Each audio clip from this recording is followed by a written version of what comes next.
Hello everyone, 19th August 2024 মোটামুটি সকাল থেকে ব্লগ স্টার্ট করছি। সকালবেলা উঠে বুঝতেই পারছো এইভাবে যখন ব্লগ স্টার্ট করছি তার মানে কোথাও যাব।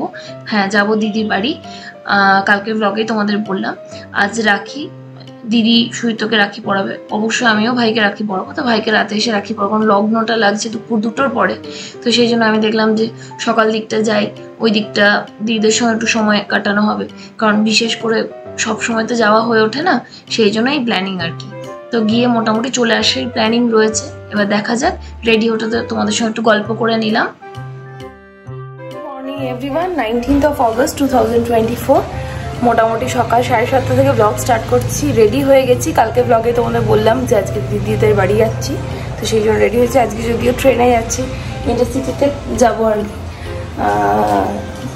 এদিকে ট্রেনের টাইমিংটা দেখে নিই কখন কি আছে, সেই অনুযায়ী বেরোবো। আমার বাড়ির একদম কাছেই ট্রেন, তো কাজেই ট্রেনে যাওয়াটাও আমাদের কাছে ইকুয়ালি সুবিধে। এবার যেদিন যেমন হয়, আজকে শরীরটা একটু খারাপ, ওই জন্য ও কার ড্রাইভ করতে চাইছে না, তো সেই জন্য আমরা কাল থেকে ডিসাইড করেছি যে ট্রেনেই যাবো আজকে।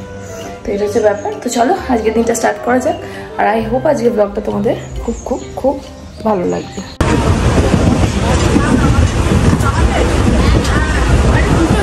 প্রতিবারের মতো এবারও ট্রেনে উঠে ঝালমুড়ি পেয়ে গেছি। ঝালমুড়ি পেলে একটু খাই আর কি।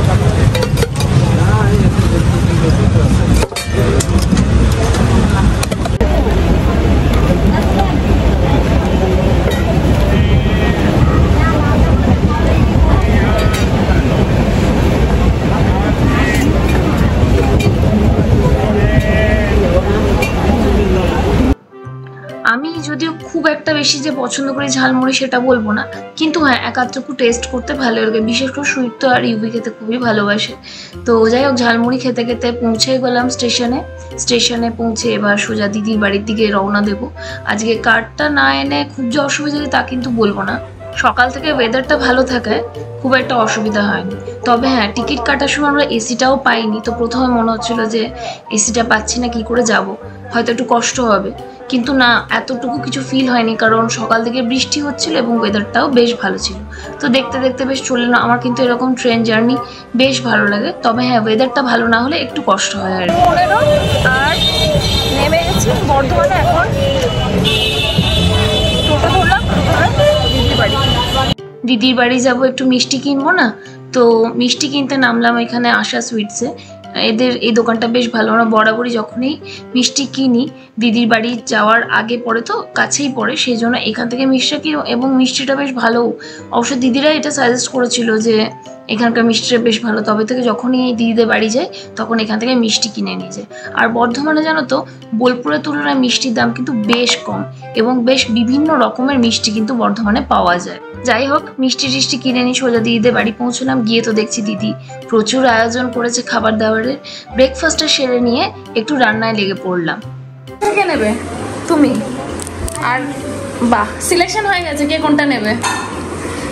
এখনো লগ্ন হয়নি, সেই জন্য আমরা এখনো রাখি স্টার্ট করতে পারছি না। ছানাপোনাদের সঙ্গে একটু খেলতে খেলতে একদম লাঞ্চ রেডি। এদিকে লাঞ্চে ভাত, মিক্স ভেজ, স্যালাড, মাটন, চাটনি এগুলো ছিল। তারপর দেখলাম জোরে বৃষ্টি পড়তে শুরু হলো। বৃষ্টিটা দেখতেও যদিও ভালো লাগছিল, কিন্তু যেহেতু আমাদের বাড়ি ফেরার তাড়া ছিল, সেই জন্য রেডি হয়ে বৃষ্টি কমা ওয়েট করছিলাম। আমরা এবার যাব বর্ধমানে ওই দিকটাতে বাজার করতে, পুজোর বাজার আর কি। এর আগে রাখি পর্বটা সেরে নিলাম। এই যে সবাই মিলে এই আনন্দটাই তো চাই বলো। এই সবাইকে রাখি পরালাম, দিদিদের সঙ্গে সময় কাটানো হলো, এই সব মিলিয়ে কিন্তু বেশ ভালো কাটলো দিনটা।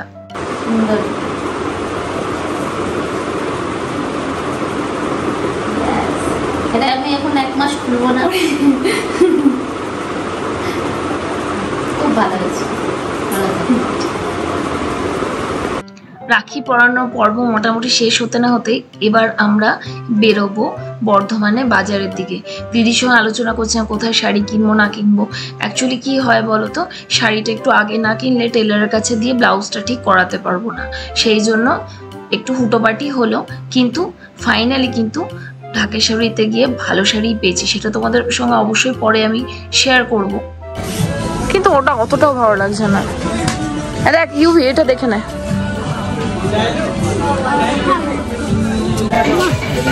এটা খুলে পড়ে চলে এসেছি বর্ধমান স্টেশন। আর সকাল থেকে তোমাদের সঙ্গে কোনো কথা সেভাবে বলতে পারিনি। আমি দিদিদের বাড়িতে এলে জেনে ওদেরকে খুব একটা আনকমফোর্টেবল ফিল করাতে চাই না, সেই জন্য খুব একটা বেশি ব্লগে কথা বলি, বাট যেটুকু ছিল তোমাদের সাথে শেয়ার করছি। তবে হ্যাঁ, আজকে আদি ঢাকেশ্বরী গেছিলাম, দুর্দান্ত দুটো শাড়ি কিনেছি। অবশ্যই দিদি গিফট করেছে, একটা আমি কিনেছি। তো সেগুলো সবটাই তোমাদের বাড়ি গিয়ে আমি থাকতে পারছি না, গিয়ে শাড়িগুলো ভালো করে খুলে দেখবো আর তোমাদের সঙ্গে শেয়ার করবো। একটু দেরি হয়ে গেল, ভাইকে এখন রাখি পরানো হয়নি, ওই জন্য আজকে ফিরে যাচ্ছি। নইলে হয়তো বা আজকে থেকে যাওয়া যেত। তো এখন 7:40 বাজছে, বাড়ি পৌঁছতে হবে মোটামুটি 9টা হবে। আমার এখন টেনশন হচ্ছে যে আমার রিলস পোস্ট হয় প্রত্যেকদিন 8:30 9টা হতে সেটা হচ্ছে না, সেটা নিয়ে আমার একটু মাথাটা খারাপ হয়ে আছে। তো দেখি, চলো দেখা যাক। এই যে এবার ট্রেনে চাপলাম, যে ট্রেনটার রিজার্ভেশন ছিল সেটা ফেল করেছিলাম, শাড়ি দেখতে গিয়ে দেরি হয়ে ভালো আছে। ইচ্ছে করে 30 টাকা দিয়ে কিনেছি, ওই 200 টাকা দিয়ে কিনে কোনো লাভ নেই।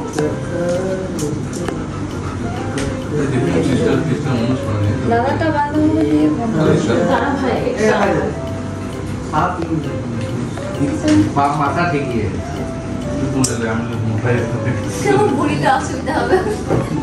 ক্রুশিয়াল টাইমে ছবি তুলে নিয়েছি পাঠে কেন ভালো করে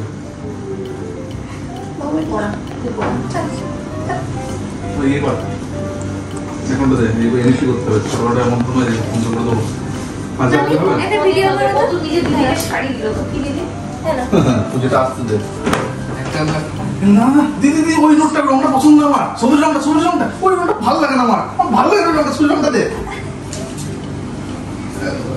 মালকিন ওকে এইখানে তো পড়া তাই খোলা আমি তাই পড়ে দেব না না। তবে ছোট একটা আছে কি? এইটি ছোট একটা বড় বমি, কারণ না না এত দিও না, আমি বলি না তো দিদিরা নিজেদের মতো লোকই মানুষ চেষ্টা তো করতে হবে তো, এত দিও না তুই হাতে করে গিয়ে নিতে হবে। ভালো আছে একটা আমার পছন্দ। তোর থেকে আমি সামনের রাখিটা বেশি দামে কিনেছি, সামনের রাখিটা 50 টাকা দাম নিয়ে যায়। হাতের পালাই এরকম ঠিক নেই, মানে ওর হচ্ছে না বুঝতে যাক, মানে ঠিকঠাক যাবো আমাদের যেমন হচ্ছে সেটা আছে বুঝলি তো, বুঝতে করতে মাথা হচ্ছে দাঁড়া বাঁচি বাঁধা হবে। সবাইকে রাখি পরিয়ে নিলাম। এবার তোমাদের মাঝে বলা হয়নি, মাঝে ট্রেন্ডসেও গেছিলাম, ট্রেন্ডসে কিছু শপিং করলাম, মানে বাচ্চাদের শপিংটা ওখান থেকেই করেছি। মাম্পু মান্তুর ইউভির সমস্ত শপিং সেরে তারপর কিন্তু আমরা বাড়ি ফিরেছি। দুঃখের বিষয় একটাই যে রিজার্ভেশনটা ফেল করলাম। দাদাকে রাখিটা পরাতে হয় তো, দাদা না টাচ করে দাও, আমি পরে দিচ্ছি তোমার দাদাকে। এদিকে এসো, দাদাকে বসো হ্যাঁ বস, এই তো গুড গার্ল। টাচ করে দাও, হ্যাঁ টাচ করে দাও দাদা বসো বসো কে নেবে বসো টাচ করে দাও দাদাকে আমি রাখিটা পরে দিচ্ছি, টাচটা পরে দাও, দাদাকে রাখিটা পরে দিচ্ছি, দাও দাদাকে রাখিটা পরাতে হবে তোরে বাবা,